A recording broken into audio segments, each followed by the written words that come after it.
가롯 유다에 의해서 악인들에게 마침내 팔리십니다. 47절부터 50절까지 같이 읽겠습니다. 시작. 말씀하실 때에 12 중에 하나인 유다가 왔는데 대제사장들과 백성의 장로들에게서 파송된 큰 무리가 칼과 몽치를 가지고 그와 함께 하였더라. 예수를 파는 자가 그들에게 군호를 짜 이르되 내가 입맞추는 자가 그이니 그를 잡으라 한지라. 곧 예수께 나와 라삐어 안녕하시옵나이까 하고 입을 맞추니 예수께서 이르시되 친구여 내가 무엇을 하려고 왔는지 행하라 하신대 이에 그들이 나와 예수께 손을 대어 잡는지라. 아멘. 가룟 유다가 예수님께 입을 맞춥니다. 그 입맞춤은 군호였었죠. 이가 예수니 이를 잡으라 미리 짜놓은 군호였었습니다.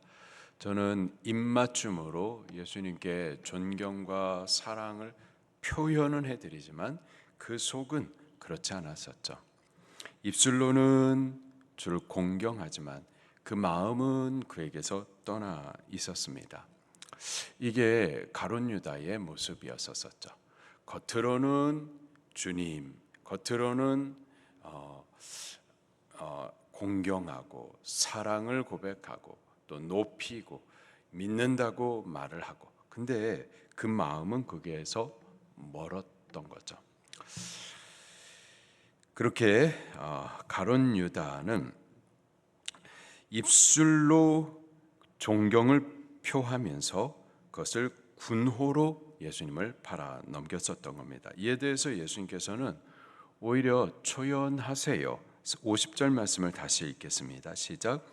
예수께서 이르시되 친구여 내가 무엇을 하려고 왔는지 행하라 하신대 그들이 나와 예수께 손을 대어 잡는지라. 아멘. 예수님께서는 오히려 이런 모든 것들에 대해서 초연하게 반응하십니다. 악을 통해 구원의 뜻을 이루신 하나님의 주권에 그냥 순응하세요. 이렇게 순응하실 수 있었던 이유는 이미 겟세마네 동산에서 3번을 하나님의 뜻에 순종하기로 기도하고 그 기도를 이미 이기셨기 때문에 그런 거죠. 여기 가룟 유다는 거짓된 입맞춤으로 예수님을 속여서 팔아넘겼습니다. 그리고 칼과 몽치를 가진 이 큰 무리는 무력으로 예수님을 사로잡았어요. 그러나 이 되어진 이 모든 것은 사실 하나님께서 구원을 이루시기에 계획하신 뜻이었었고 예수님께서도 그 하나님의 뜻을 그대로 순응하기로 하셨기 때문인 거죠. 악인들이 악한 꾀로 예수님께서 넘겨진 것 같지만 악인들이 악한 힘으로 무력으로 예수님을 사로잡은 것 같지만 사실은 그렇게 되어진 일이 아니라 하나님의 선을 이루시고자 하신 계획된 뜻이었었고 예수님께서 하나님의 뜻을 순종하심으로 이루어진 것들입니다. 하나님은 모든 것을 합력하여서 하나님께서 이루시고자 하는 그 구원의 선을 이루어 가십니다. 하나님께서 그 구원의 선을 이루시는 데 있어서 악까지도 사용을 하신단 말이죠. 악과 악인, 악한 계획들까지도 하나님께서는 구원을 위하여서 그 선한 일들을 이루시기 위해서 사용을 하시는 거예요.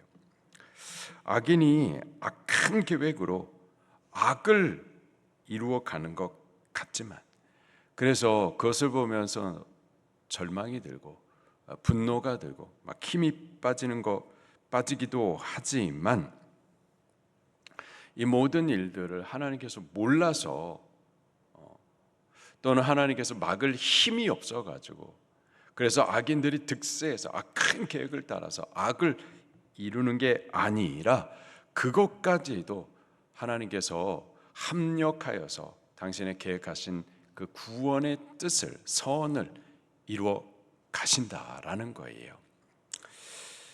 악인이 득세하고 악이 창궐하는 듯 하더라도 우리는 그것을 보면서 너무 낙심하지 마시고요. 왜 하나님께서 일하시지 않는가 이렇게 생각하지 마시고요. 여전히 하나님께서는 당신의 주권 가운데에서 선을 이루어 가고 계신다. 우리는 믿으셔야만 할 줄로 믿습니다. 그리고 하나님의 주권을 우리가 믿는다면은 그 주관하시는 섭리를 우리가 믿는다면은 그러면 초연해질 수가 있겠습니다. 불안하거나 분노하거나 낙심하지 않을 수가 있겠습니다. 여호와 하나님, 그분이 다스리십니다. 그분이 왕이십니다. 그가 선하신 구원의 뜻을 갖고서 지금도 통치하고 계심을 믿으시기를 바랍니다. 믿고 악이 창궐한 이 세상 가운데서도 초연하면서 우리의 믿음을 지키고 하나님께서 이루시고자 하는 일들을 우리 같이 기도하면서 그렇게 싸워가야만 할 줄로 믿습니다. 예수님께서는 이렇게 하나님의 뜻이기 때문에 그 주권을 알기 때문에 초연히 하나님의 뜻을 순응하신 것에 반하여서 베드로는요, 하나님의 뜻보다는 제 성격대로, 제 생각대로 주를 위하겠다고 하다가 또 실수를 하고 책망과 꾸중을 받게 됩니다. 51절부터 54절까지 또 같이 읽겠습니다. 시작. 예수와 함께 있던 자 중에 하나가 손을 펴 칼을 빼어 대제사장의 종을 쳐 그 귀를 떨어뜨리니 이에 예수께서 이르시되 내 칼을 도로 칼집에 꽂으라. 칼을 가지는 자는 다 칼로 망하느니라. 너는 내가 내 아버지께 구하여 지금 12군단 더 되는 천사를 보내시게 할 수 없는 줄로 아느냐. 내가 만일 그렇게 하면 이 일이 있으리라 한 성경이 어떻게 이루어지겠느냐 하시더라. 아멘. 여기 예수와 함께 있던 자 중에 하나, 곧 칼을 빼가지고 대제사장의 종의 귀를 쳤었던 자, 요한복음 18장 10절 말씀에 보니까 또 베드로였었습니다. 그 칼로 예수님을 위한다고 그래가지고 그 말고 이 대제사장의 종의 귀를 쳤었던 거죠. 이에 대해서 예수님이 하시는 말씀이 내 칼을 도로 칼집에 꽂으라. 칼을 가지는 자는 칼로 망하느니라.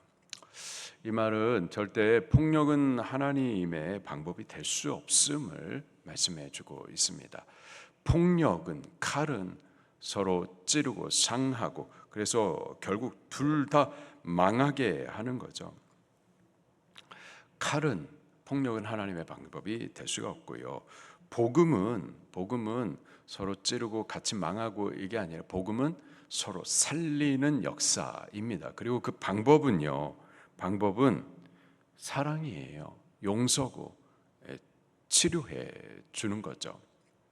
예수님께서 이 말씀을 하시고 나서는 그 귀가 잘린 이 대제사장의 종 말고입니다. 그 말고의 그 떨어진 귀를 잡아서는 다시 그 귀에다가 갖다 대고서는 조물조물 만지시더니 고쳐 주셨어요. 여기 이 말고는 대제사장의 종이었었고요. 지금 칼과 몽치를 가지고 왔었던 그 큰 무리들 중에 앞잡이였었습니다. 그런데 그를 예수님께서 그 고통을 보시면서 고쳐주시고 그렇게 말고는 예수님으로부터 직접 그 은혜를 체험하고 또 고침도 받고 또 복음을 체험을 하게 됐었던 거죠. 이 말고가 이 사건 이후에 어떻게 됐을까요? 그가 어떻게 되는지 성경에 뚜렷하게 아주 밝히는 말씀 구절은 없지만 그러나 이렇게 됐겠다라고 하는 그 단서가 있습니다. 여기 말고에 대해서 요한복음 18장 10절에 그 이름을 성경이 밝히고 있어요. 이 대제사장의 종, 그의 이름이 말고였다라고 이렇게 밝히고 있습니다. 그리고 누가복음 22장 51절 말씀에 예수님께서 그의 귀를 고쳐주신 사건을 또 기록을 해주고 있습니다.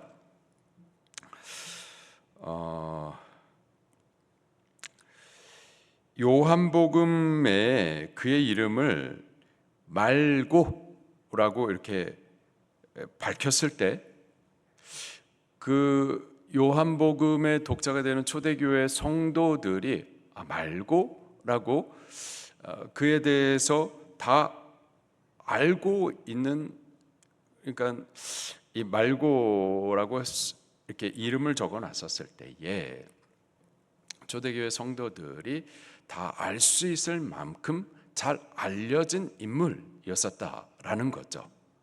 그 말은 그 초대교회 성도들 가운데 그도 한 일원이었고, 그랬기 때문에 초대교회 성도들이 말했었을 때 말고가 그랬었구나라고 알 수 있을 정도였었던 거죠.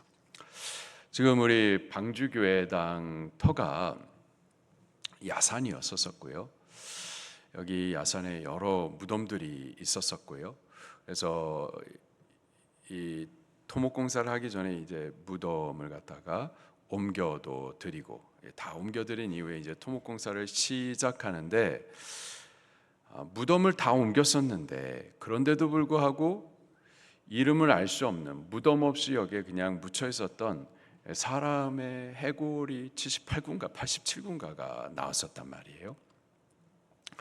그것을 보면서 이 사장님, 부동산이 사장님께서 이것 때문이었구나, 이 땅이 이렇게 힘들었었던 이유가 저 해골들 때문이었었구나, 그러면서 원로 목사님께 하셨던 말씀이 목사님, 저것 때문이었습니다. 저것 때문에 이렇게 이 땅이 힘들었습니다. 그러니 원로 목사님, 돼지 머리를 잡아서 고사를 지내셔야 됩니다.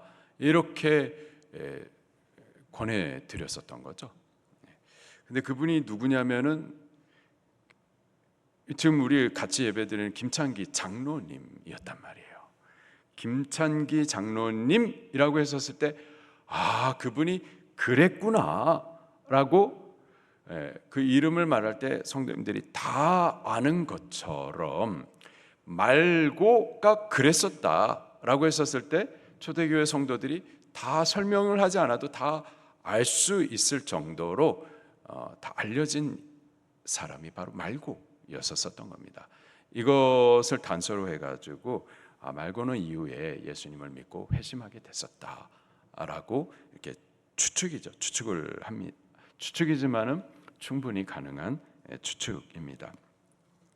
이처럼 베드로는 칼로 대적하여서 찌르고 또 상하게 하고 그렇게 했었으나 그것은 예수님의 방법이에요. 그것은 복음의 방법이 될 수가 없고, 오히려 예수님은 그 말고에 떨어진 귀를 고쳐주시고, 자기를 대적했던 자인데 근데 오히려 그에게 은혜를 끼쳐 주었었을 때 저가 그 은혜로 인하여서 예수 그리스도를, 그 복음을, 그 은혜를 깨닫게 되어지고 회심하고 생명으로, 구원으로 이렇게 인도를 받게 되는 거죠.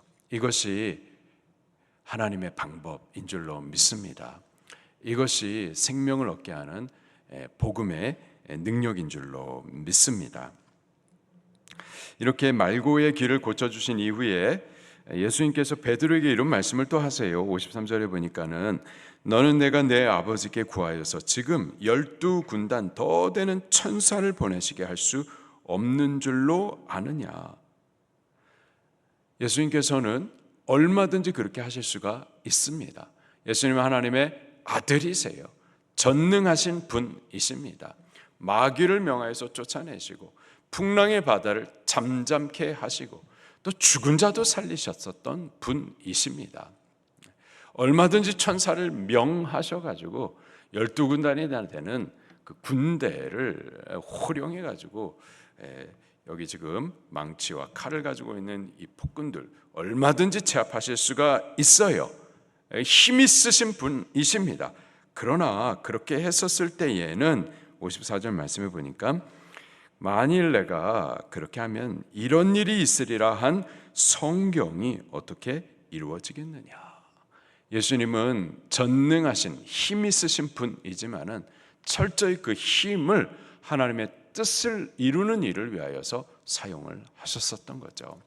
그게 아니면은 예수님 힘 있지만은 힘을 쓰지 않으셨던 겁니다. 이게 온유함이에요. 온유함이란 힘이 있지만 철저히 그 힘을 하나님의 뜻에 복종시켜 사용하는 것, 이것이 바로 온유함인 겁니다. 예수님은 온유하셨어요. 온유하셔서 그 힘으로 철저히 하나님의 뜻을 이루는 데만 사용하셨었던 거죠. 우리가 온유할 수 있기를 예수님 이름으로 축원합니다. 힘 있어요. 화도 낼 수 있습니다. 대항도 할 수가 있습니다. 그러나 이 모든 것들이 하나님의 뜻이면 하고, 만약에 그게 하나님의 뜻이 아니면 화낼 수 있지만 화내지 말아야 되는 거고요. 그렇게 철저히 하나님의 뜻에 우리의 힘을 사용할 수 있기를 예수님 이름으로 축원합니다. 그렇게 오늘 하루를 살아가기를 예수님 이름으로 축원합니다. 같이 말씀 붙들고 통성으로 기도하시겠습니다.